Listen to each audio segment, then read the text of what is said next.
एक बार एक पक्षी समुद्र किनारे था और अपनी चोंच में भर भर के समुद्र के पानी को निकाल के बाहर फेंक रहा था। बोला, इस समुद्र ने मेरे बच्चे डुबा दिए हैं, अब मैं इस समुद्र को नहीं छोड़ूंगा, मैं इसे सुखा कर रहूंगा।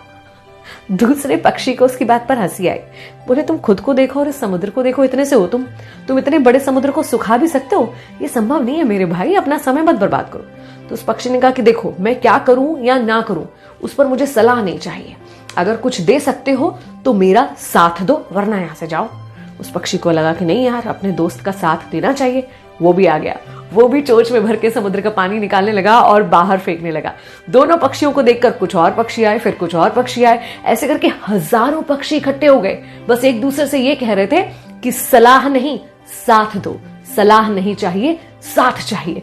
अब भाई ऐसे लग रहा था जैसे सारे ब्रह्मांड के पक्षी एक जगह इकट्ठे हो गए हैं और वो समुद्र को सुखाने में लग गए हैं।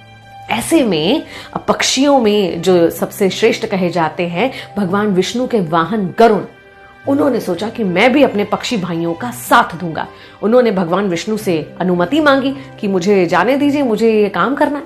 भगवान विष्णु ने उससे कहा कि तुम ये क्या कर रहे हो भाई, तुम लोगों को समझ में आता है? तुम पक्षियों से कोई समुद्र सूखना तो है नहीं, तुम मत जाओ। तो गरुड़ ने तो भगवान विष्णु से ही कह दिया कि भगवान, सलाह नहीं, साथ चाहिए।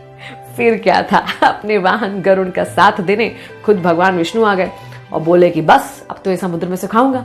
अब जब स्वयं भगवान आ गए तो समुद्र बहुत डर गया, उसे लगा अब तो मैं नहीं बच पाऊंगा, भगवान खुद आ गए मुझे सुखाने के लिए। तो उसने तुरंत उस पक्षी के बच्चे वापस कर दिए जो समुद्र में डूब गए थे। इसे कहते हैं एक साथ जुट जाने की ताकत। अभी हमारा समय इतना खराब चल रहा है, इतने कठिन समय में हम देखते हैं लोग फ्री की सलाह दे रहे हैं, बस सलाह ही दिए जा रहे हैं, लेकिन आपकी सलाह से लोग सिर्फ कंफ्यूज हो रहे हैं। आप आधी जानकारी है फिर भी लोगों को सलाह दिए जा रहे हैं। अगर आप वाकई किसी का साथ देना चाहते हैं तो उसे सलाह मत दीजिए, सहयोग दीजिए, साथ दीजिए। अगर आप मदद करना चाहते हैं तो आपकी सलाह से कुछ नहीं होगा, आपके साथ और सहयोग से होगा। और कौन कहता है कि साथ देने के लिए, सहयोग देने के लिए मिलना जुलना या कांटेक्ट में आना जरूरी है?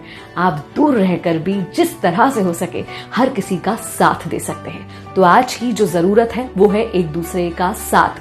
भले आप किसी व्यक्ति को जानते हो या ना जानते हो, जहां आप हैं वहां रहते हुए, वहां बैठे हुए कैसे उसका साथ दे सकते हैं, इस पर विचार कीजिए।